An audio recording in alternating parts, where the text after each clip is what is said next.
ನಮಸ್ತೆ. ಓಂ ಸರಸ್ವತಿ ನಮಸ್ತುಭ್ಯಂ ವರದೆ ಕಾಮರೂಪಿಣಿ ತ್ವಾಂ ಪ್ರಾರ್ಥಯೇ ನಿತ್ಯಂ ವಿದ್ಯಾದಾನಂ ಚತುರ್ಮೆ. ಒಂದು ಕತೆ ಒಂದು ಸ್ಟೋರಿ ಓದ್ತಾ ಇದ್ದೀನಿ.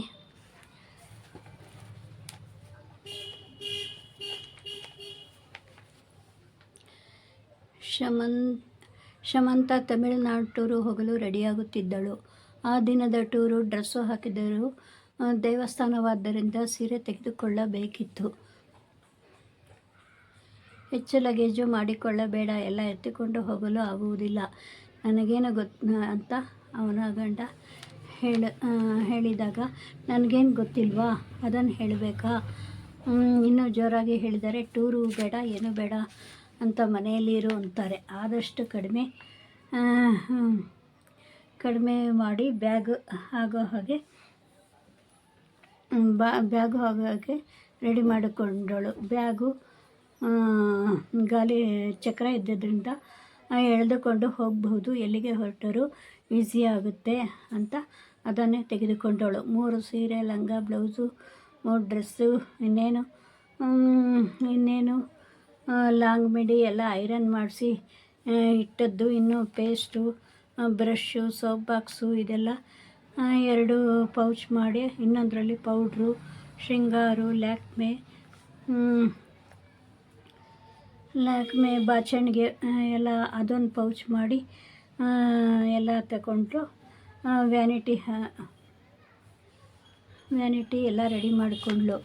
ಮತ್ತು ಅಲ್ಲಿ ಅಕಸ್ಮಾತು ಟಾನಿಕ್ಕು ಮಾತ್ರೆ ಬೇಕಾದರೆ ಅಂತ ಅದನ್ನು ತೆಗೆದುಕೊಂಡಳು. ಬ್ಯಾಗ್ ದೊಡ್ಡದು ಚೆನ್ನಾಗಿದ್ದರಿಂದ ಎಲ್ಲ ಒಂದರಲ್ಲೇ ತುಂಬಿದ್ದು ಆಯಿತು. ನಂದು ಸಣ್ಣ ಬ್ಯಾಗ್ ಸಾಕು, ಏನು 2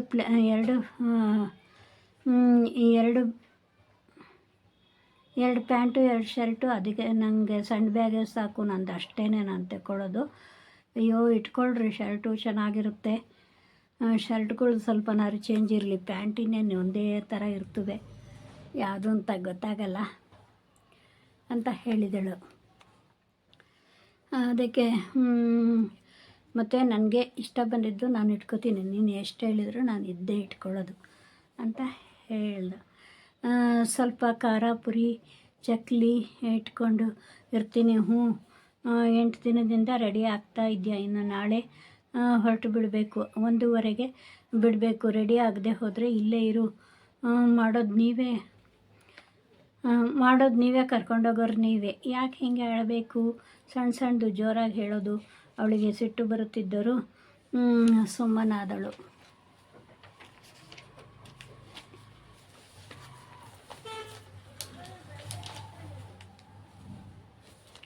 ಅಷ್ಟರಲ್ಲಿ ಕೋಪ ಮಾಡ್ಕೋಬಾರ್ದು, ಇನ್ನು ಹೋಗಿ ಬರೋವರೆಗೂ ಸಮಾಧಾನವಾಗಿರಬೇಕು. ನನಗೆ ನೋಡೋದು ಬೇಕಾಗಿರೋದು ಇವ್ರ ಸಿಟ್ಟು ಒಂದು ಕಡೆ, ಇನ್ನೊಂದು ಕಡೆ ಹೊರಗಿನವ್ರ ಕಿರಿ, ಇನ್ನೊಂದು ಕಡೆ ಅವಳು ಸ್ವಲ್ಪ ಕೋಲ್ಡ್ ಇರೋದ್ರಿಂದ ಆರೋಗ್ಯ ನೋಡ್ಕೋಬೇಕು.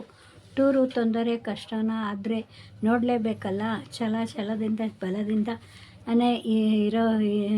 ಇದುವರೆಗೂ ಸಂಸಾರನ ನಡೆಸ್ಕೊಂಡು ಬಂದಿಲ್ವಾ, ಇನ್ನೇನು ಮುಂದೆ ಹೆಂಗೆ ಅರ್ಥ ಹಂಗೆ ನಡ್ಕೊಂಡು ಹೋಗೋದು. ಎಲ್ಲದಕ್ಕೂ ನಾನೇ ಹೊಣೆ, ಅದು ಸೇರಿ ಆಗಲ್ಲ, ತಪ್ಪಾಗಲ್ಲ, ನನ್ನ ಮೇಲೆ ಬರೋದು ಈಗ ಅನ್ನಿಸ್ತಾ ಇದೆ. ನನ್ನ ತೊಂದರೆಗಳಿಗೆ ನಾನೇ ಕಾರಣ, ನನಗೆ ಹೀಗೆ ಇರಬೇಕು ಅಂತ ಬರೆದಿದೆ, ಹಾಗೇ ಆಗುತ್ತೆ, ಇನ್ನೇನು ತಪ್ಸೋಕ್ಕಾಗಲ್ಲ. ಇಲ್ಲೆಲ್ಲ ನಾವೇ ಮಾಡ್ಕೊಳ್ಳೋದು, ಇಷ್ಟ ಇರಬೇಕಾದ್ರೆ ನಾವು ಪಡೆದಿದ್ದು ಅಂತ ನಡಿಬೇಕು, ಇಲ್ಲ ಎಲ್ಲವನ್ನೂ ಎದುರಿಸಿ ನಿಲ್ಲಬೇಕು. ಅದು ಸಾಧ್ಯ ಆಗಲ್ಲ. ಶಮಂತ ತನ್ನ ಅಷ್ಟಕ್ಕೆ ತಾನೇ ಹೇಳಿಕೊಂಡಳು. ಆಯಿತು ರೀ, ತಿಂಡಿ ಒಂದು ಚೂರು ಅವರು ಅವಲಕ್ಕಿ ಮಾಡಿ ಬಿಡ್ತೀನಿ, ನಾಳೆಯಿಂದ ಹೋಟೆಲಲ್ಲಿ ತಿನ್ನೋದು ಇದ್ದೇ ಇದೆ. ಆಯಿತು, ನಾನು ತೋಟಕ್ಕೆ ಹೋಗಿ ನೀರು ಹಾಕಿ ಬಂದುಬಿಡ್ತೀನಿ. ತೋಟಕ್ಕೆ ಹೋಗೋದು ಬರೋದು, ಮನೆ ಒಳಗೆ ಅಡುಗೆ ಮನೆ ಸ್ವಲ್ಪ ಮೇಲ್ಮೇಲೆ ಪಾತ್ರೆ ಜೋಡಿಸೋದು, ಒಂದು ಚೂರು ಕಾಫಿ ಮಾಡಿ ಕೊಡೋದು, ಕಾಯಿ ತುರಿಯೋದು, ಇಷ್ಟು ಬಿಟ್ಟರೆ ಬೇರೆ ಸೊಳ್ಳೆ ಪರದೆ ಹಾಕೋದು, ಬೆಡ್ಶೀಟ್ ಮಡಿಸಿಡೋದು, ಮತ್ತು ಅಂಗಡಿಯಿಂದ ಬಾಳೆಹಣ್ಣು, ಸೇಬು, ಬ್ರೆಡ್ ಅಂಗಡಿ ಸಾಮಾನು ಇವನ್ನೆಲ್ಲ ತರೋದು. ಒಂದು ಹೊರಗಿನ ಕೆಲಸ ಮಾಡ್ತಾರೆ, ಆದರೆ ಒಳಗಿನ ಕೆಲಸ ಏನೂ ಇಲ್ಲ. ಎಲ್ಲ ಪ್ರತಿಯೊಂದು ನಾನೇ ಮಾಡ್ಕೋಬೇಕು. ಒಳಗೆ ಏನು ಇದೆ ಏನು ಬಿಟ್ಟಿದೆ ಎಲ್ಲ ನಾನೇ ನೋಡಬೇಕು. ಈ ಥರನೇ ಮನೆ ಒಳಗಿನ ಜವಾಬ್ದಾರಿ ನನ್ನದೇ, ಆದರೆ ಹೊರಗಿನ ಜವಾಬ್ದಾರಿ ಅವ್ರದ್ದು ಅಷ್ಟೇ. ಅದೇ ರಿಟೈರ್ಮೆಂಟ್ ಆದಮೇಲೂ ಹಾಗೆ ನಡ್ಕೊಂಡು ಹೋಗ್ಬೇಕಾ?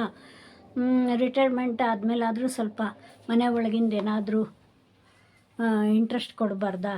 ಇಲ್ಲ, ಬರೋದು ತಿಂಡಿ ಟೈಮ್ಗೆ ಇರೋದಲ್ಲಿ, ಆಮೇಲೆ ಬೆಳಿಗ್ಗೆ ಹೊತ್ತು ಖಾಲಿ ಮಾಡ್ತಿರೋದು ಜಾಗ, ತಿಂಡಿ ತಿಂತು ಇನ್ನೇನಾರು ಅದು ಇದು ಹೇಳ್ತಾಳೆ ಸುಮ್ಮನೆ ಅಂತ. ಆಮೇಲೆ ಮತ್ತೆ 12 ಗಂಟೆಗೆ ಬರೋದು. ಈ ಥರನೇ ಅಂತ ಹೊರಗಿರೋದೇ ಇಷ್ಟಪಡ್ತಾರೆ, ಒಳಗಿರೋದು ಇಷ್ಟಪಡಲ್ಲ. ಮದುವೆ ಆಗಿ ಮಕ್ಕಳು, ಶಾಲೆ, ಮದುವೆ, ಮುಂಜಿ ಎಲ್ಲ ಜವಾಬ್ದಾರಿ ಮುಗಿಸಿದೆ. ಈ ಥರ ಜೊತೆಗಿದ್ದುಕೊಂಡು ಅನುಸರಿಸಿಕೊಂಡು ಆದರೆ ಎಲ್ಲ ಸರಿ. ಒಂದೇ ಒಂದು ವಿಷಯ, ಅವಳ ಮನಸ್ತಾಪ ಅವರಿಬ್ಬರನ್ನು ನಾನೊಂದು ತೀರ ನೀನೊಂದು ತೀರ, ನಿನ್ನ ಮನಸ್ಸೊಂದು ತೀರ ಅನ್ನೋ ಹಾಗೆ ಮಾಡಿತು. ಆದರೆ ಅದು ಇಷ್ಟು ದೊಡ್ಡದಾಗಿ ಸ್ಫೋಟಗೊಳ್ಳದಂತೆ ನೋಡಿಕೊಂಡಿದ್ದಳು. ಆದರೆ ಈಗ ಅದು ಇನ್ನು ನಿಲ್ಲಬಾರ್ದು, ಹೊರಗೆ ಬರಬೇಕು, ಏನು ಮಾಡೋಕ್ಕೆ ಆಗಲ್ಲ ಅಂತ ಅವಳು ಆಡಿದ್ದೇ ಆಟ, ಮಾಡಿದ್ದೇ ಕೆಲಸ ಅಂದುಕೊಂಡಿದ್ದಾರೆ, ಮಾಡ್ತೀನಿ ಅಂತ ಮೆತ್ತಿಗೆ ಹೇಳಿಕೊಂಡಳು.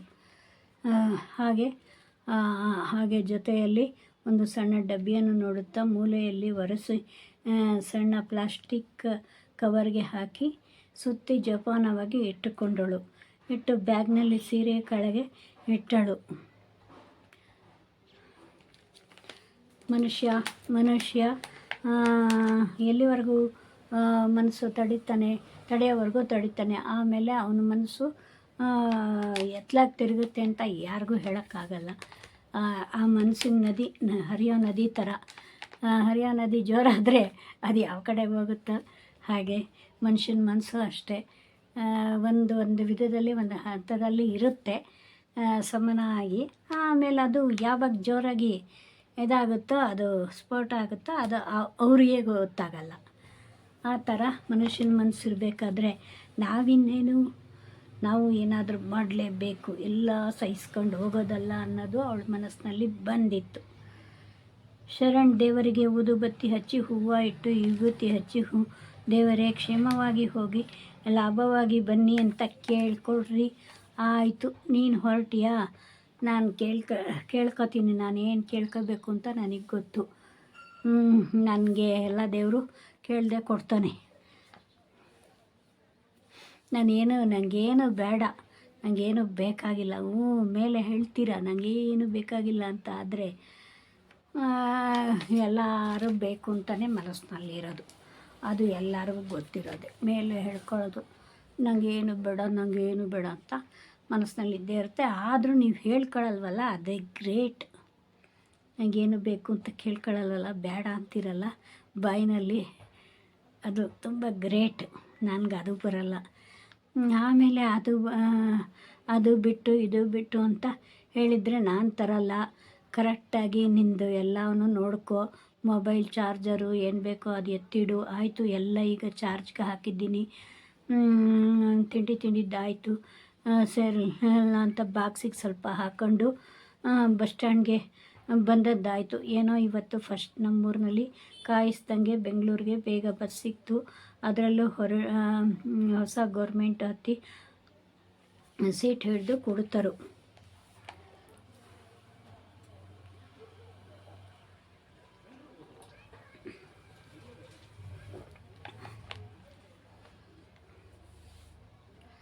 ಫಸ್ಟ್ ಯಾರು ಹೇಳೋ ಹಾಗೆ ಇಲ್ಲ.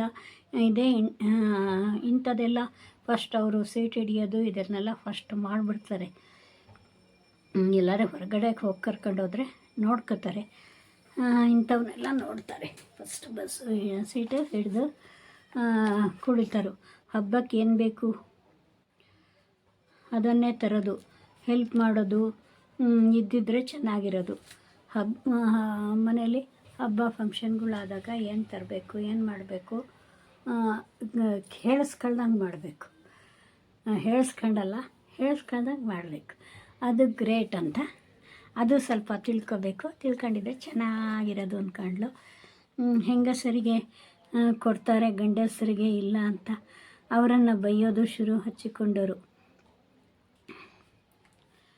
ಇನ್ನು ಬಸ್ನಲ್ಲಿ ಕೂತ್ಕೊಂಡ ತಕ್ಷಣ ಕಂಡಕ್ಟ್ರ್ ಬಂದು ಟಿಕೆಟ್ ಕೊಟ್ಟ ತಕ್ಷಣ ಅಯ್ಯೋ ಮತ್ತು ಸರಿ ಇಲ್ಲ, ಮತ್ತು ಗಂಡಸರು ಮಾತ್ರ ದುಡ್ಡು ಕೊಡಬೇಕು, ಹೆಂಗಸರು ಕೊಡೋಂಗಿಲ್ಲ, ಅವನು ಅಂಥವನು ಇಂಥವನು ಅಂತ ಅವನಿಗೆ ಬೈಕೊಂಡು ಹಿಂಗೆ ಯಾಕೆ ಮಾಡ್ತಾನೆ, ಯಾಕೆ ಕೊಡಬೇಕು, ಎಲ್ಲರಿಗೂ ನೋಡು ಎಲ್ಲರೂ ತುಂಬ್ಕೊಂಬಿಡ್ತಾರೆ, ಎಲ್ಲಂದ್ರಲ್ಲಿ ಒಂದು ಸೀಟ್ ಸಿಗಲ್ಲ ಎಲ್ಲರಿಗೂ ಅಂತ ಅವ್ರನ್ನ ಬೈಕೊಂಡು ಕೂತ್ಕೊಂಡ್ರು. ಇದೊಂದು ಅಭ್ಯಾಸ. ಬೈತಾ ಇರಬೇಕು ಯಾರನ್ನಾರು ಒಬ್ರನ್ನ ಅಂತ ಇರಬೇಕು, ಮಾತಾಡ್ತಾ ಇರಬೇಕು, ಬಟ್ಟ ಅಂತಿರಬೇಕು. ಅದು ನನಗೆ ಆಗಲ್ಲ, ಅವಳಿಗೆ ಆಗಲ್ಲ, ಶಮಂತಗೆ. ನಿಮಗೆ ಮಾಡೋಕ್ಕೆ ಕೆಲಸ ಇಲ್ವಾ?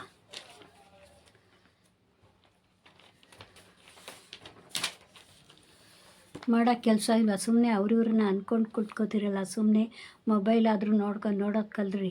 ಯಾವ ಊರಲ್ಲಿ ಏನೇನು ನೋಡಬೇಕು, ಏನಿದೆ ಅಂತ ಹೇಳ್ಬೋದು ಅಂತ ಅವನಿಗೆ ಮೊಬೈಲ್ ಕೊಟ್ಟಳು. ಯಾರು ನೋಡೋಕ್ಕೆ ಬರುತ್ತೆ, ನೀನು ನೋಡಿ ತಲೆ ಕೆಡಿಸ್ಕೊಂಡ್ಕೊಳ್ಳೋದು ನೋಡಿದರೆ ಸಾಕಾಗಿದೆ. ಹೇಳು, ಶ್ರೀರಂಗಂನಲ್ಲಿ ಏನೇನು ನೋಡೋದಿದೆ ನನಗೆ ಹೇಳ್ತೀರಾ? ಆ ದೇವಸ್ಥಾನ ನೋಡೋದು, ತಿರುಚಿಯಲ್ಲಿ ಏನಿದೆ, ಬೆಂಗಳೂರಿಂದ ಎಲ್ಲಿ ಹೋಗಬೇಕು, ಇಂಟರ್ಸಿಟಿ ತಮಿಳ್ನಾಡಿಂದ ಬುಕ್ ಮಾಡಿಸಿದ್ದೆವು, ಸ್ಲೀಪಿಂಗ್ ಕೋಚು ಎಲ್ಲ ಆಗಲೇ ಬಂದು ಕುಳಿತಿದ್ದರು. ಸ್ಲೀಪಿಂಗ್ ಕೋಚ್ಗೆ ಹೋಗೋರೆಲ್ಲ ಬೆಂಗಳೂರಿಗೆ ತಲುಪಿದಾಗ ಅಲ್ಲಿ ಎಲ್ಲ ಬಂದು ಕುಳಿತುಕೊಂಡಿದ್ರು. 4-3 ಗಂಟೆ ಆಫೀಸ್ನಲ್ಲಿ ಕಾದ ನಂತರ ಅಲ್ಲಿ 1-3/4 ಗಂಟೆ ಕಾದಿದ್ದಾಯಿತು. ಗಂಟೆ ಆಫೀಸ್ನಲ್ಲಿ ಕಾದ ನಂತರ ಬಸ್ ಹತ್ತಿ ಎಲ್ಲ ಒಬ್ಬೊಬ್ಬರಾಗಿ ಎತ್ತಿದ್ದರು. ಒಬ್ಬಳು ಹುಡುಗ ಅವಳಿಗೆ ಪರಿಚಯ ಆದ, ಅಲ್ಲೇ ಒಬ್ಬ ಹುಡುಗ ಪರಿಚಯ ಆದ, ಅದರಲ್ಲೂ ಅವಳಿಗೆ ಫ್ರೆಂಡು. OITಯಲ್ಲಿ ನೋಡಿ ಎಲ್ಲ ಪರಿಚಯ ಮೊದಲೇ ಇತ್ತು ಇವರಿಬ್ಬರಿಗೂ. ಅವಳ ಜೊತೆ ಹೆಚ್ಚು ಜಾಸ್ತಿ ಅವಳಿಗೆ ಕಾಮೆಂಟ್ ಮಾಡೋದು, ಅವಳ ವಿಡಿಯೋ ಎಲ್ಲ ನೋಡೋದು, ಮತ್ತೆ ಫೋನ್ ಮಾಡೋದು. ಆದರೆ ಫೋನ್ ಮಾತ್ರ ಅವಳು ಎತ್ತುತ್ತಿರಲಿಲ್ಲ ಯಾರಿಗೂ, ನನ್ನ ಫೋನ್ ಎತ್ತೋದಿಲ್ಲ ಅಂತ ಹೇಳುತ್ತಿದ್ದಳು. ಹೀಗೆ ಅವ್ರದ್ದು ನಡೆದಿತ್ತು. ಆದರೆ ಈಗ ಮುಖತಃ ಭೇಟಿಯಾದರು ಇಬ್ಬರೂ.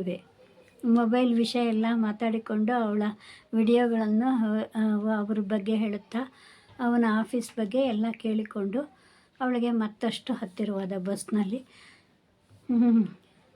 ಇವರು ಬಸ್ ಹತ್ತಿದ ತಕ್ಷಣ ಎತ್ಲಾಗೋ ನೋಡಿಕೊಂಡು ಹಾಗೆ ಪೇಪರ್ ಓದ್ತಾ ಕೂತ್ಕೊಳ್ಳೋದು ಅಭ್ಯಾಸ. ಕೂತ್ಕೊಂಡ್ಬಿಟ್ರು. ಪೇಪರ್ ಮುಖಕ್ಕೆ ಹಿಡ್ಕೊಂಬಿಟ್ರೆ ಮುಗೀತು. ಮುಖನೂ ಮಾತಾಡ್ಸೋಂಗೂ ಇಲ್ಲ, ನೋಡೋಂಗೂ ಇಲ್ಲ, ಇಲ್ಲ ನಿದ್ದೆ ಮಾಡಿಬಿಡ್ತಾರೆ. ಎದ್ದಾಗ ಅವಳು ಹೇಳೋದಕ್ಕೆ ಹೋದವಳನ್ನ ಅವಳು ಅಲ್ಲಿಂದ ಸ್ವಲ್ಪ ಸೀಟಿಂದ ಹಿಡಿದು ಹೇಳ್ತಾಯಿದ್ಲು. ಅಷ್ಟರೊಳಗೆ ಅವನು ಕೈ ಹಿಡಿದು ಎಳೆದುಕೊಂಡ. ಕೈ ಕೊಟ್ಟು ಅವಳನ್ನ ಬೀಳೋದಕ್ಕೆ ಹೋಗೋದನ್ನು ತಪ್ಪಿಸ್ಕೊಂಡ. ಅವಳ ಕೈ ಅವನ ಕೈಯಿಂದ ಹಾಗೆ ಬಿಗಿಯಾಗಿ ಹಿಡಿದುಕೊಂಡಿದ್ಲು. ಹಾಗೆ ಬಸ್ಸು ಹತ್ತಿದರು.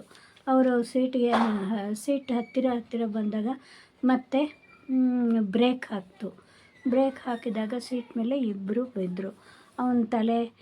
ಇವಳ ತಲೆಗೆ ಡಿಕ್ಕಿ ಹೊಡೆಯಿತು. ಕೈ ಡ್ಯಾಶ್ ಆಯಿತು.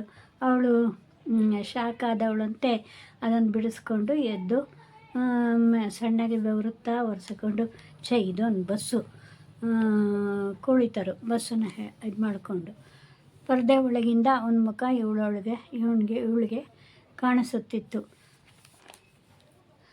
ಅಬ್ಬಾ, ತುಂಬ ಥ್ಯಾಂಕ್ಸ್ ರೀ, ಕೈ ಕೊಟ್ಟು ಬೀಳ್ತಾ ಇದ್ದೆ, ಕೈ ಕೊಟ್ಟು ಹೇಳ್ಸಿರಲ್ಲ ಅಂತಂದ್ಲು. ಅಲ್ಲಿಂದಲೇ ಕುಳಿತು ಹೇಳಿದಳು, ಪರವಾಗಿಲ್ಲ, ನಾನು ಅತ್ಲಾಗ ನೋಡ್ತಾ ಇದ್ದೆ, ನೀವು ಹೀಗೆ ಬಂದ್ರಲ್ಲ, ನಿಮ್ಮ ಫೇಸ್ ಎಲ್ಲೋ ಪರಿಚಯ ಇದೆ ಅಂತ ನೋಡ್ತಿದ್ದೆ, ಅದು ಹಾಗಾಯಿತು, ಹಿಡ್ಕೊಂಡೆ ಅಂತ ಹೇಳ್ದ. ಬಸ್ಸು ನಿಲ್ಲಿಸೋಕೆ ಹೇಳ್ರಿ. ಇವಳು ಸ್ವಲ್ಪ 1-2 ಗಂಟೆ ಹಾಗೆ ರೆಸ್ಟ್ ತಗೊಂಡ್ರು. ಆಮೇಲೆ ಇವಳು ಎದ್ದು ಗಂಡಂಗೆ ಹೇಳಿದಳು, ಸ್ವಲ್ಪ ಬಸ್ ನಿಲ್ಸೋಕೆ ಹೇಳ್ರಿ ಅಂತ ಗಂಡಂಗೆ ಹೇಳಿದಳು. ಅದಕ್ಕೆ ಅವನು ಏಯ್ ಸುಮ್ಮನೆ ಕೂತ್ಕೋ, ಏನು ಹೇಳೋದು ಬೇಡ, ಏನು ಬೇಡ, ಸುಮ್ಮನೆ ಮಲ್ಕೋ, ಬೆಳಗ್ಗೆ ಹೇಳುವಂತೆ ಹೋಗಲಿ, ಅಲ್ಲೆಲ್ಲರೂ ಬಸ್ ನಿಲ್ಲಿಸಿದ್ದಾರೆ, ಟೀ ಬನ್ನು ಏನಾದರೂ ಸಿಗುತ್ತಾ ನೋಡ್ತಾನ್ರಿ. ಏನು ಬೇಡ ಹೋಗು,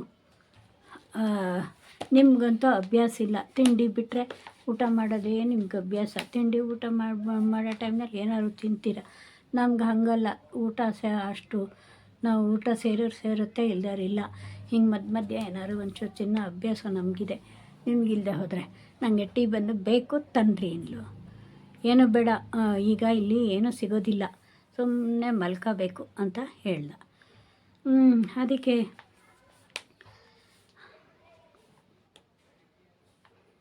ಆಗ FB ಫ್ರೆಂಡು ಅವನು ವಿಕಾಸು, ನಾನು ಇಳಿತಾ ಇದ್ದೀನಿ, ಏನಾದರೂ ಬೇಕಾದರೆ ಹೇಳ್ರಿ ಅನ್ಲ. ಅವಳು ಪರ್ಸಿನಿಂದ ಹಣ ತೆಗೆದು ತನ್ನಿ ಅಂತ ಅವನಿಗೆ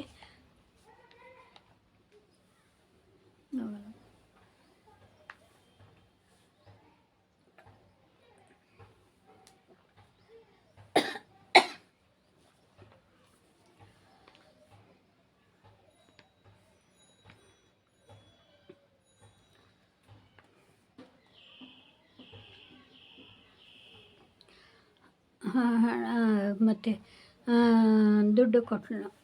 ದುಡ್ಡು ತೆಗೆದು ಪರ್ಸ್ನಿಂದ ದುಡ್ಡು ತೆಗೆದು ಕೊಟ್ಟಳು. ಶರಣು ಶಮಂತಾಳ ಅವನು ಹೋದ ತಕ್ಷಣ ಶರಣು ಸುಮ್ಮನಿರದೆ ಶಮಂತಾಳಾಗೆ ಕೆನ್ನೆಗೆ ಚಟೀರನೆ ಹೊಡೆದ. ಅವನ ಜೊತೆ, ಏನು ನಿನ್ನ ಮಾತು, ತಪ್ಪನೇ ಇರೋಕ್ಕಾಗಲ್ವಾ, ನಾನು ಬಿಟ್ಟು ಊರಿಗೆ ಹೋಗಲಾ? ಆಗ ಅವಳಿಗೆ BP ಏರಿತು. ನಿಮ್ಗೆ ಹೇಳಿನಲ್ಲ ನೋಡ್ರಿ, ಆತ ಎಷ್ಟು ಒಳ್ಳೆಯವನು. ಎಲ್ಲರೂ ಒಳ್ಳೆಯವರೇ, ನಿನಗೆ ಗಂಡನ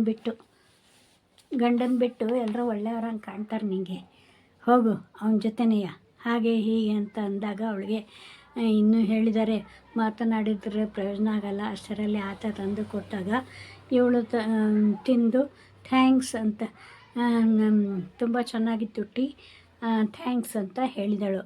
ಅವನು ಇನ್ನು ಎಲ್ಲೆಲ್ಲ ಹೋಗ್ತಾರೋ,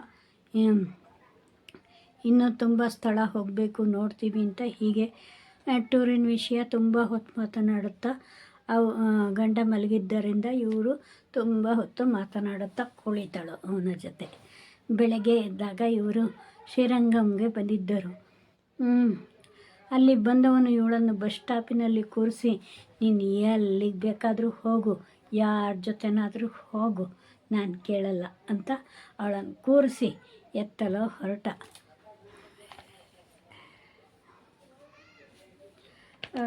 ಇವಳಿಗೆ ಪ್ರಯಾಣ ಆಯಾಸ, ಸ್ವಲ್ಪ ಕಾಲು ನೋಯುತ್ತಿತ್ತು, ಹೆಚ್ಚು ಸುತ್ತೋಕ್ಕೆ ಅಲ್ಲಿ ಆಗಲ್ಲ. ಸ್ವಲ್ಪ ಹೊತ್ತು ಕಾಫಿ ತಿಂಡಿ ಫ್ರೆಶ್ ಆಗಿದ್ದರೆ ಸರಿ ಇತ್ತು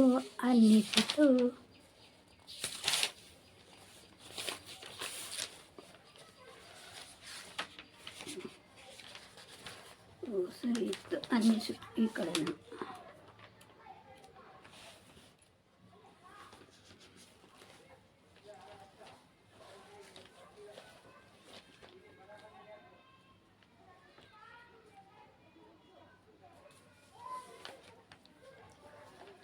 ಅವಳನ್ನು ಅಲ್ಲೇ ಕೂರಿಸಿ ಎಲ್ಲ ಹೊರಟು ಹೋದ. ನೀನೇನಾದ್ರು ಮಾಡ್ಕೊಂಡು ಸಾಯಿ, ನಂಗೆ ಗೊತ್ತಿಲ್ಲ ಅಂತ ಬಿಟ್ಟು ಶ್ರೀರಂಗಂನಲ್ಲಿ ಬಸ್ ಸ್ಟ್ಯಾಂಡಲ್ಲಿ ಎಲ್ಲ ಹೋದ. ಏನು ಹೋದು ನೋಡುತ್ತಿದ್ದಳು. ಅಷ್ಟರಲ್ಲಿ ಆತ ಬಂದ. ವಿಕಾಸು ಮೇಡಮ್ ಬನ್ನಿ, ಇಲ್ಲಿ ಹೋಟೆಲ್ ಇದೆ, ಹೋಗಿ ಬರೋರಂತೆ ಅಂತ ಅವನು ಬ್ಯಾಗ್ ಹಿಡಿದುಕೊಂಡ. ಅವನು ಬಹಳ ಡಿಸೆಂಟಾಗಿ ಇವಳೊಡನೆ ನಡೆದುಕೊಂಡನು. ಅವಳಿಗೆ ಖುಷಿಯಾಯಿತು. ಅವತ್ತು ಅವನ ಜೊತೆನೇ ದೇವಸ್ಥಾನ ಎಲ್ಲ ಸುತ್ತುತ್ತಾ ಮಾತಾಡಿಕೊಂಡು ಕಾಲ ಕಳೆಯೋಷ್ಟೊತ್ತಿಗೆ ತುಂಬ ಕ್ಲೋಸ್ ಆಗಿಬಿಟ್ಟರು ಇಬ್ಬರು.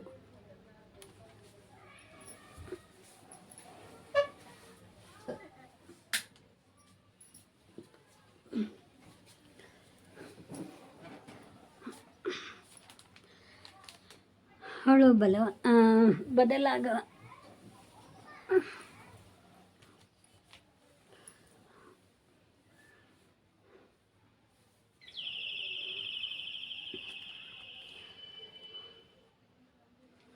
ಇವತ್ತು ಅವನ ಜೊತೆ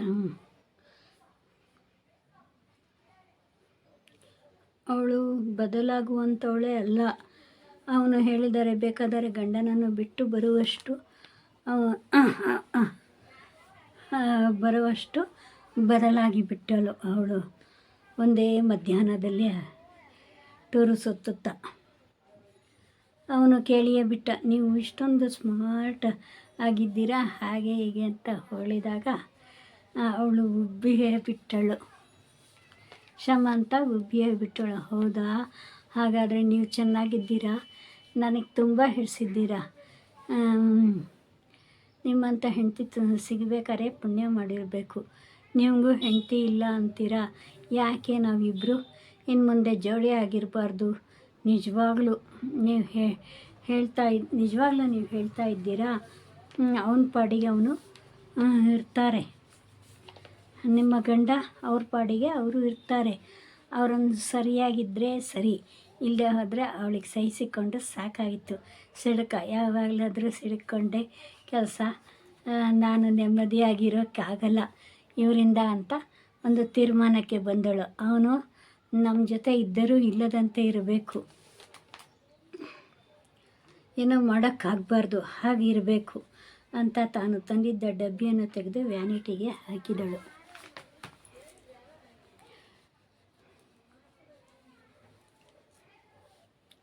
ನೋಡು, ಅವನು ಬರ್ತಾ ಇದ್ದಾರೆ, ನೀವೀಗ ಅವನಿಗೆ ಕಾಣಿಸಿಕೊಳ್ಳಬೇಡಿ ಅಂತ ಹೇಳಿದಾಗ ಅವನು ಪಕ್ಕಕ್ಕೆ ಸರಿದ. ಇವಳು ಎಲ್ಲಿ ಹೋದ್ರಿ ನನ್ನ ಬಿಟ್ಟು ಅಂತ ಅಳೋಕ್ಕೆ ಶುರು ಮಾಡಿದಳು, ನಾಟಕ ಶುರು ಮಾಡಿದಳು. ನೋಡಿ, ಅವ್ರು ಬರ್ತಾ ಇದ್ದಾರೆ, ನೀವು ಪಕ್ಕಕ್ಕೆ ಸರೀರಿ, ಅವ್ರ ಎದುರಿಗೆ ನೀವು ಕಾಣಿಸ್ಕೋಬೇಡ್ರಿ, ಸ್ವಲ್ಪ ಹೊತ್ತು ದೂರ ಇರ್ರಿ, ಅವ್ರು ಬರ್ತಾ ಇದ್ದಾರೆ ಅಂತ ಹೇಳಿದಾಗ ಆಯಿತು ಅಂತ ಅವನು ದೂರಕ್ಕೆ ಸರಿದ. ಗಂಡ ಬಂದ. ಎಲ್ಲಿ ಹೋಗಿದ್ರಿ ಅಂತ, ನಿಮ್ಮನ್ನು ಬಿಟ್ಟು ನಂಗೆ ಇರೋಕ್ಕಾಗಲ್ಲ ಅಂತ ನಾಟಕ ಆಡೋಕ್ಕೆ ಶುರು ಮಾಡಿಳು. ನೀನು ಒಬ್ಬಳೇ ಇರ್ತೀಯ ಅಂತ ಹುಡುಕಿದೆ, ಎಲ್ಲೂ ಕಾಣಲಿಲ್ಲ. ನಾನು ದೇವಸ್ಥಾನ ನೋಡಿಕೊಂಡು ಬಂದೆ, ನಾನು ನೋಡಿದೆ, ತುಂಬ ಚೆನ್ನಾಗಿದೆ, ಬನ್ನಿ ಊಟಕ್ಕೆ ಹೋಗೋಣ ಅಂತ ಊಟಕ್ಕೆ ಹೋದಾಗ 3ನೇ ಡೋಸ್ ಅವನು ಕೈ ತೊಳೆಯಲು ಹೋದಾಗ ನೀರಿಗೆ ಹಾಕಿ ಅವನಿಗೆ ಪುಡಿಯನ್ನು ತೆಗೆದು ಕವರಿಂದ ವ್ಯಾನಿಟಿಯಿಂದ ತೆಗೆದು ಬಿಟ್ಟಳು. ಏನು ಯೋಚನೆ, ಹಿಂದು ಮುಂದೆ ಯೋಚನೆ ಮಾಡದೆ, ಏನು ತಿಳಿದೆ ಮಾಡೋ ತಪ್ಪ ಕೆಲಸಗಳು ಜೀವನದಲ್ಲಿ ಎಲ್ಲಿಗೆ ಮನುಷ್ಯನ ಕೊಂಡೋಗುತ್ತೆ ಅನ್ನೋಕ್ಕೆ ಇವಳೇ ಸಾಕ್ಷಿಯಾದಳು.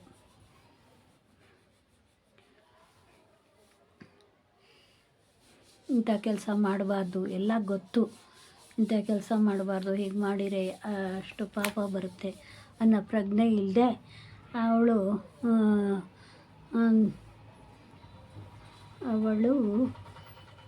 ದುಸ್ಸಾಹಸ ಮಾಡಿ ಆ ಪೌಡ್ರನ್ನ ಅದಕ್ಕೆ ಹಾಕಿ ಅವನಿಗೆ ಬೆರೆಸ್ಕೊಟ್ಟಳು. ಇನ್ನು 2 ಡೋಸ್ ಹಾಕಿದರೆ ಅವನು ಭೂಮಿ ಮೇಲೆ ಇರಲ್ಲ, ಸದ್ಯಕ್ಕೆ 4 ಸಾಕು ಅಂತ ಇವಳು ಹಾಕಿಬಿಟ್ಟಳು. ಏನು ತಿಳಿಯದೆ ಅವನು ಊಟ ಮಾಡಿದ ಹೋಟೆಲ್ನಲ್ಲಿ ಬೇಡ ಹಾಕೋದು, ಇವಳು ಇನ್ನು ರೂಮ್ ಮಾಡಿ ಹೋಗೋಣ ಅಂತ ಅಂದಳು. ರೂಮ್ನಲ್ಲಿ ಫೋಟೋಗಳನ್ನು ತೆಗೆದುಕೊಂಡು ಆರಾಮವಾಗಿ ಮಾತಾಡಿಕೊಂಡು ಅವಳು ವಿಕಾಸ್ನ ಪಕ್ಕದಲ್ಲಿ ರೂಮ್ ಮಾಡಿದ್ದ. ಹಾಗಾಗಿ ಇವರಲ್ಲಿ ಬಂದು ಮಾತಾಡಿಸ್ಕೊಂಡು ನಗುತ್ತಾ ಅವಳಿಗೆ ಒಂದು ಗಿಫ್ಟ್ ಕೊಟ್ಟು, ನೋಡಿ ಇಷ್ಟು ಚೆನ್ನಾಗಿದೆ, ನೀವು ಕಿವಿಗೆ ಇಟ್ಕೊಂಡ್ರೆ ನಿಜವಾಗ್ಲೂ ಚೆನ್ನಾಗಿ ಕಾಣಿಸುತ್ತೆ. ಅವಳನ್ನು ನೋಡಿದ, ಬರೀ ಹೊಗಳೋದೇ ಆಯಿತು ಅಂತ ಅವನ ಕೈ ಹಿಡಿದುಕೊಂಡವಳು. ಅಷ್ಟರಲ್ಲಿ ಬಾಗಿಲ ಬಳಿ ಸದ್ದಾಯಿತು. ಇನ್ನು ನೀವು ಹೊರಡಿ ಕಳಿಸಿದಳು.